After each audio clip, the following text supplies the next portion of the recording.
এটা তোমার জন্য একটা সতর্ক বার্তা। সারাদিন গেম খেলিস, পড়াশোনা করবি না? এখন না বাবা, একটা ম্যাচ বাকি। তাহলে বের হয়ে যা। একটু গেমও খেলতে দাও না। আমি ঘর থেকে বের হয়ে গেলাম। ইয়া, দেখি তুই কোথায় থাকিস। বাবার সাথে রাগ করে ঘর থেকে বেরিয়ে তো আসলাম, এখন কি করব?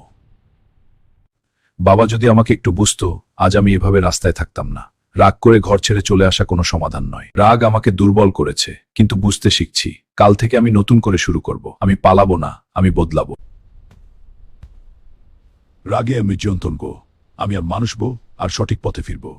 বাবা, বাবা, আমি হাল্ক না, আমি আপনার ছেলে। একটা সুযোগ দেন। ভুল করলেই ছেলে হারায় না। ঘরে আয়, বাবা অপেক্ষা ছিল। বাবা।